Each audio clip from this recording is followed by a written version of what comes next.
Hi everyone, this is Rajendra Prasd. People call me RP Sir generally.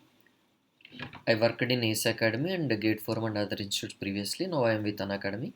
These are the subjects I am going to take in An Academy: Transportation, Steel, Structural Analysis, Surveying, RCCPSC. These are core civil subjects. And this is Engineering, Design and Drawing will be General Study subject. It is useful for all branches of engineering. So whenever you are subscribing for the plus courses, don't forget to use my code RP Civil. Then only you will be getting 10% discount on the subscription amount. Now, coming to the courses which I have started in Unacademy, the complete course of Transportation Engineering is already over by 17th June.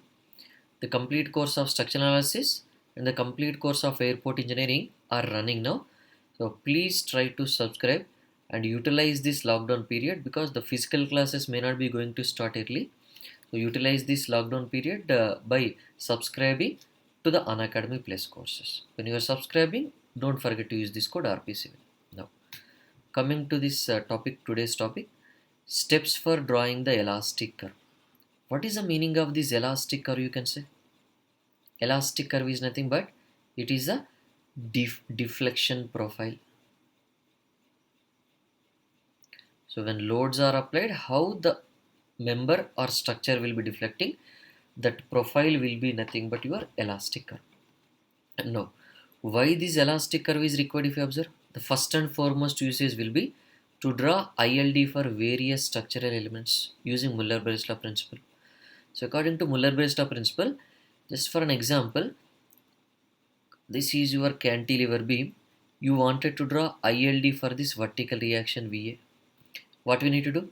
You just remove this restraint, right? You just remove this restraint and apply unit deflection in this direction of your reaction. What will happen? When you are applying this unit deflection, your entire beam will be lifted like this only or not? Yes. And if you are considering this simply separate beam, let us say, and if you wanted to draw ILD for this vertical reaction at V, this is VB, let us say, what you do? You remove this and you remove this vertical reaction and you just apply unit deflection at this place. The deflected profile will be corresponding deflected profile will be ILD. So means if you know how to draw elastic curve for mechanisms, you can draw ILD for which one? Determinate structures. If you know how to draw elastic curve for structures, then you can draw ILD for indeterminate structures, because ILD for indeterminate structures will be curved like that. ILD for determinate structures will be linear like this. So that is the first use. Second one is to check the correctness of bending moment diagram. How can you check the correctness of bending moment diagram? Because there is a compatibility relation.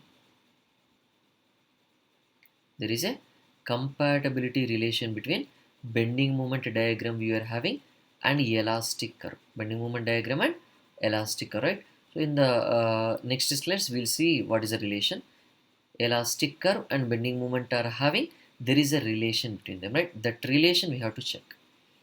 And to determine degrees of freedom and kinematic indeterminacy, suppose if we just consider this beam, let us say, how it will be deflecting now? This will be deflecting like this. Means at this place what you can allow? You can say rotation possible. At this place it is deflecting like this, means rotation possible. So at each and every joint we can identify how many degrees of freedom available or not based on the type of support. How many degrees of freedom available? So sum of the degrees of freedom is nothing but your kinematic indeterminacy of the structure, like that. So in the determination of kinematic indeterminacy and degrees of freedom also, this elastic curve will be useful. Now, to get better understanding of structural behavior under the external loads, when external loads are applied onto the structure, how it will be behaving, how it is bending, how it is deflecting, right? We can identify. So for that purpose also we can study these elastic curves. Next, what is another purpose? To solve the questions related to elastic curves directly. Sometimes in the examination what they will ask? They will ask you to identify which of the following is the elastic curve or deflected profile of the frame or beam shown in the figure under given loading. So if you know how to draw this elastic curve, we can identify those answers directly, right? So you need not use this moment area method and double integration method and all those things for drawing the elastic curve. For qualitative elastic curve, just we require visual inspection and compatibility checking and all those things. You don't require calculations. But for quantitative means amount of deflection, amount of slope. So for that, calculations are required. Qualitative means simply the nature of the curve. And now, entering into the main important part of this one, steps to draw elastic curve means how to draw this elastic curve. The first method will be by visual inspection. Here, whether you are using, right, whether you are using moment area method or double integration method or whatever strain energy method, whatever the method you are using, you'll be getting only the deflection values, right? We'll be getting this much amount of deflection at this place, this much amount of rotation at this place, this much amount of deflection at this place we can get, but we cannot identify the nature of the curve from them. For identifying the nature of the curve, we need to go for visual inspection only. Always, this elastic curve will be of which one? Curved shape only. It is not linear. Only for mechanisms, that elastic curve will be what? Linear. But for structures, it will be curved, right? That is how we can identify, right? Visual inspection, how can I identify now? Always, if you observe, this load is acting transverse to the member like this, then the deflection curve or elastic curve also will be spreaded in perpendicular direction of the load acting or not? Yes, it will be spreading in the perpendicular direction of the load acting, and in the load acting direction we are having some deformations, right? Here also if you observe, the curve is spreaded in perpendicular direction of the load action, right? Load is acting in vertical direction, curve is spreaded on the horizontal direction, and in the load acting direction also we are having which one? Deflections like this. That is what we can identify. Now for this also if you observe, whenever you are having this vertical loading, whenever you are having this vertical loading, these vertical deformations will occur. Vertical deformations are higher and curve will be spreaded over horizontal plane. And here when you are applying this horizontal load, if you observe, horizontal deformations are higher compared to vertical deformations, right? Here how much vertical deformation? Very very small now. But horizontal deformations are larger. So the curve will be spreaded over vertical direction like that. So always the curve will be spreaded in perpendicular direction of this load action like that. And now step 2. What is the step 2? By means of visual inspection, approximately we have drawn the elastic curve, let us say. But we need to check whether the elastic curve drawn by us is correct or not. Yes. How can we check? By satisfying the compatibility conditions. What is the meaning of compatibility conditions? Compatibility conditions are nothing but deflection or deformation related conditions. So at a particular point, whether slope you if you know the slope value, if you know the deformation value, you can say it is a compatibility condition, known compatibility condition.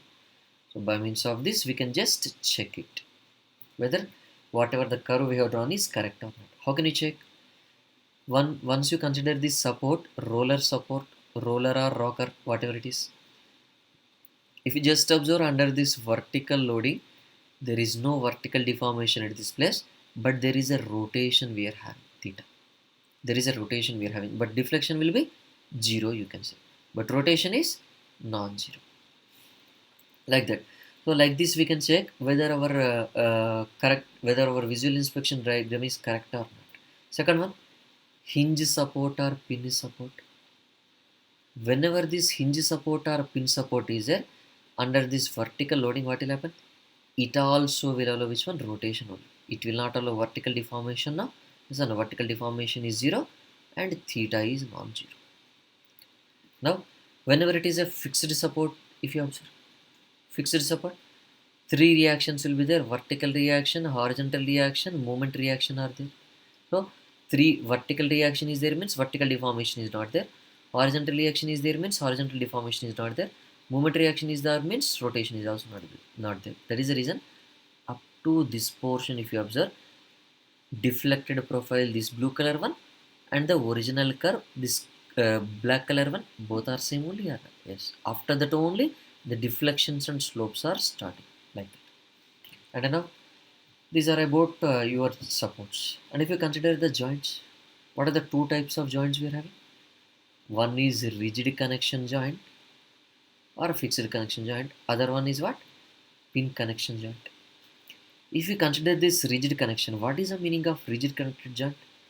Rigid connection means angle between the members before loading will be same after loading also. Before loading, if 90 degrees is there, after loading also what will happen? After loading also we can have 90 degrees only, right? That is the meaning of your rigid connection, right? This is after loading, this one is before loading. Both are same. And when both are same means what will happen? When both are same means what will happen? When your members are like this, when your members are like this originally, and when load is applied, what will happen to these members? They will be subjected to deformation definitely or not? They will be subjected to deformation definitely. So if this member is subjected to a rotation theta, first member, top member, and the second member also will be subjected to same rotation theta, then only we can maintain the same original angle between the two members or not? Yes, that is what we do. So rotation of two members with respect to the joint will be same. But if it is a pin connection joint, if you consider, angle between the two members before loading is this one, angle between the two members after the loading is this one. The same angle need not be maintained. Means with respect to this joint, two members will be subjected to different rotations. This first member is subjected to this much rotation, second member is subjected to this much rotation, right? It may be different like that. So our visually inspected by means of visual inspection we are drawing the curve. No? That curve we can check by means of this compatibility conditions. Next, third one is what? By making bending moment diagram and elastic curve compatible or consistent. So there must be some relation between bending moment diagram and elastic curve. What is the relation you can see if you observe? For this beam, continuous beam, two span beam, this is left span AB, right span BCD. And on this portion, positive bending moment, that is sagging bending moment will be possible. On this portion, negative bending moment, that is hogging bending moment is possible. Now if you observe the deflection profile under this loadings, this is how it will be subject to deflection. This is your point of inflection or point of counterflexion. This is also point of counterflexion and inflection, you can see. And now what will happen? Whenever this is sagging moment, positive moment is there, it is deflecting like this. Means sagging moment or positive moment is there means convex in which direction? Convex down. Sagging or positive movement means this is sagging or positive movement, convex down, right? Convexity downward, concavity upwards. Whenever this negative movement is there, negative movement means what? Hogging movement. Whenever this hogging movement is there, the deflection will be like this, means convexity will be upward, concavity downward, right? Convex up, like that. Simply what you can remember?